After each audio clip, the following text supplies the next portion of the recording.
আমাৰ মহান ত্ৰাণকৰ্তা প্ৰভু যীশুখ্ৰীষ্টৰ নামত নমস্কাৰ কৰিছোঁ। আজিৰ শাস্ত্ৰ পাঠ লোকে লিখা শুভবাৰ্তা ৮ নম্বৰ অধ্যায়ৰ ৪ পৰা ১৮ নম্বৰ পদ।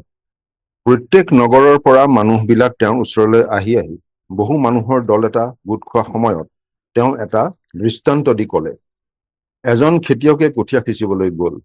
তেওঁ সিঁচোতে কেতবোৰ কঠীয়া বাটৰ কাষত পৰিল, তাতে ভৰিৰে খচকা হ'ল আৰু আকাশৰ চৰাইবোৰে তাক খুটি খালে। কেতবোৰ শিলনিত পৰিল, তাতে গজিলতেই জীপ নোহোৱাত শুকাই গ'ল। কেতবোৰ কাঁইটনিত পৰিল, তাতে কাঁইটীয়া বন তাৰ লগত বাঢ়ি হেঁচি ধৰি মাৰিলে। আনবোৰ ভাল মাটিত পৰি গজি বাঢ়ি ১০০ গুণ গোট ধৰিলে। এইবোৰ কথা কৈ তেওঁ ৰিঙিয়াই ক'লে, যিজনৰ শুনিবলৈ কাণ আছে তেওঁ শুনক। পাছে তেওঁৰ শিষ্যবিলাকে তেওঁক সুধিলে, এই দৃষ্টান্তৰ অৰ্থ কি? তাতে তেওঁ ক'লে, ঈশ্বৰৰ ৰাজ্যৰ নিগূঢ় তত্ত্ববোৰ জানিবলৈ তোমালোকক দিয়া হৈছে, কিন্তু আনবিলাকে যেন দেখিও নেদেখে আৰু শুনিও নুবুজে, এই নিমিত্তে তেওঁবিলাকৰ আগত দৃষ্টান্তেৰে কোৱা হৈছে। সেই দৃষ্টান্তৰ অৰ্থ এই, কঠীয়াই ঈশ্বৰৰ বাক্য, বাটৰ কাষত যি সেইবোৰ শুনাবিলাক।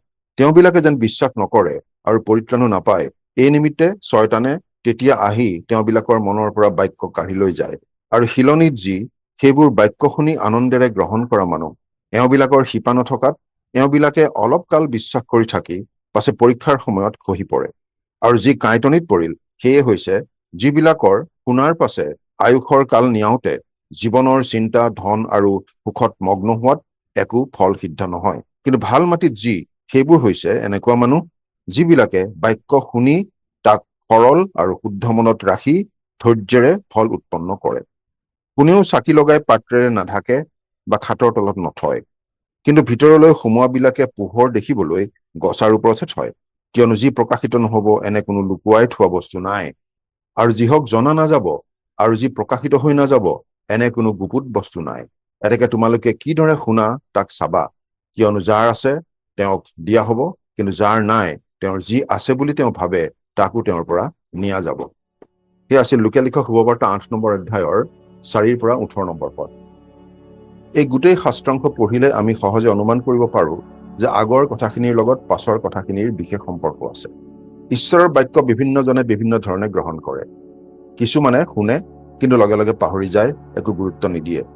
কিছুমানে প্ৰথমে যথেষ্ট আগ্ৰহ দেখুৱাই যদিও ওপৰুৱাভাৱেহে কথাবোৰ লয়, গভীৰভাৱে গ্ৰহণ নকৰে, অলপ কষ্ট পালেই এৰি দিয়ে।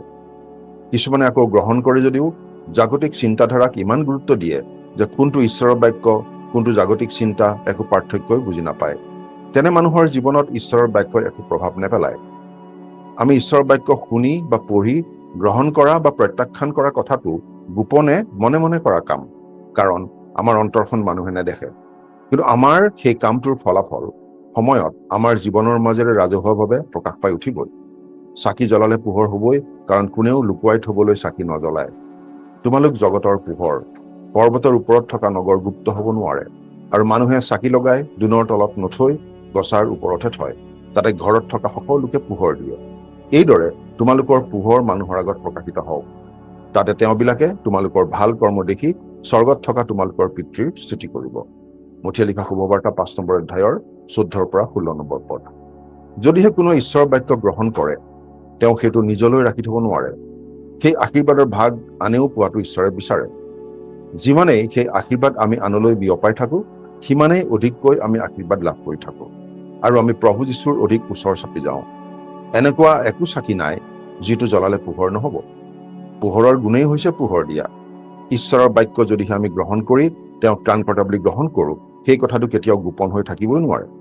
আমাৰ অন্তৰ পোহৰ হব, আৰু আমাৰ পৰিৱৰ্তিত জীৱনৰ যোগেৰে সেই পোহৰ চাৰিওফালে বিয়পিব।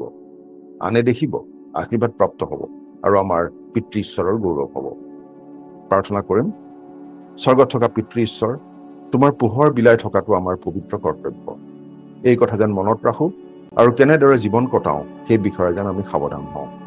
আজিৰ দিনটো তোমাৰ হাততে গতাইছো। ত্ৰাণকৰ্তা প্ৰভু যীশুৰ নামত, আমেন।